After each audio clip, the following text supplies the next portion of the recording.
Hello बच्चों, let us read this question. The question says find the equations of the bisectors of the angle between the coordinate axes.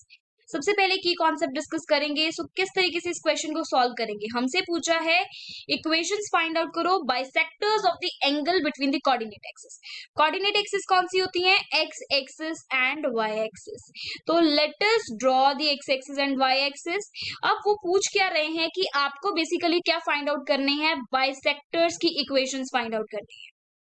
जो angle bisectors हैं, okay, angle bisectors की आपको equations find out करनी है. क्योंकि ये angle bisector है तो दैट मींस ये एंगल कितना होता है आपके पास total. Let suppose this is y axis और ये है आपके पास एक्स एक्सिस. तो हमें पता है कि ये पूरा का पूरा एंगल कितना होता है? 90 डिग्री होता है.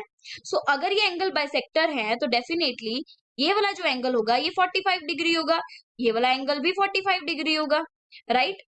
अब मुझे पता है कि इक्वेशन ऑफ अ लाइन क्या होती है? y equals to m x plus c. Clear. ये इक्वेशन ऑफ लाइन होती है. और मुझे पता है m क्या होता है? tan ऑफ थीटा होता है. Where theta is the angle made by the line with the x axis. Theta क्या है? एंगल, वो एंगल जो कि लाइन एक्स एक्सिस के साथ, पॉजिटिव एक्स एक्सिस के साथ बना रही है. क्लियर. सो दैट मीन्स एक एंगल बाइसेक्टर जो होगी वो लाइन ये वाली लाइन होगी और एक होगी ये वाली लाइन. जो ये वाली लाइन है इसको L1 बोल देते हैं, इसको L2 बोल देते हैं. L1 line positive x axis के साथ 45 डिग्री एंगल बना रही है. L2 line positive x axis के साथ कितना एंगल बना रही है? 135 डिग्री, जिसको आप क्या लिख सकते हैं? Pi minus 45 degree. Clear. Pi minus 45 degree. So that means यहां से आप इजिली इक्वेशंस फाइंड आउट कर सकते हैं. Bisectors, equation of the bisectors of the angles right between the coordinate axis. तो क्या आ जाएगी? आप इस कॉन्सेप्ट को यूज करेंगे. ये सारा concept y equals to mx plus c equation को यूज करेंगे और m की वैल्यू tan थीटा सब्स्टिट्यूट करेंगे. तो फर्स्ट केस में जब थीटा जो है आपके पास 45 डिग्री है तो आपके पास y equals to mx plus c क्या आ जाएगा? tan of 45 degree into x plus c and यहाँ पर y. अब c क्या होता है हमारे पास? y intercept. क्योंकि आपके पास जो लाइंस है दोनों की दोनों लाइंस ओरिजिन से पास कर रही हैं तो इस केस में y इंटरसेप्ट क्या हो गया? 0. c की वैल्यू कितनी है? 0. सिंस लाइन जो है वो पास कर रही है, दोनों लाइंस पास कर रही हैं, पासेस थ्रू ओरिजिन, तो इसलिए c होगा 0. तो ये कितना आ गया? y equals to x. tan 45 degree कितना होता है? 1. तो y इक्वल्स टू एक्स. ये तो आ गई आपके पास सबसे पहली equation. Clear. y equals to x.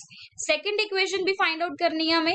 तो सेकेंड इक्वेशन फाइंड आउट करते हैं. सेकेंड इक्वेशन में थीटा है 135 डिग्री, जिसको आप लिख सकते हैं pi minus 45 degree. Clear. So ये आ जाएगा tan y equals to tan pi minus 45 degree, pi minus 45 degree plus c. Again c की वैल्यू यहाँ पर 0 है और मुझे पता है that tan of pi minus theta किसके इक्वल होता है? tan of pi minus theta is equals to minus of tan theta. तो यहां से आपके पास आ जाएगा minus of tan 45 degree plus c की वैल्यू 0 तो 0. सो यहां से y कितना आ जाएगा? Minus of x. सो दो आपको इक्वेशंस मिल रही हैं. एक मिल रही है y इक्वल्स टू x, एक मिल रही है y equals to minus x. अब देखो यहां पर आप क्या कर सकते हैं? ये इक्वेशन को लिख सकते हैं y minus x equal to 0, इसको लिख सकते हैं y plus x equals to 0. तो इक्वेशंस आपके पास क्या बन रही हैं? द रिक्वायर्ड इक्वेशंस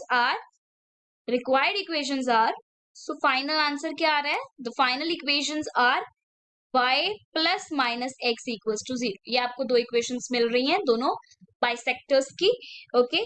किसके बाइसेक्टर्स की? The two bisectors of the angles between the coordinate axes. Clear? So this is your final answer. Hope you understood the explanation of this question. Thank you and best of luck.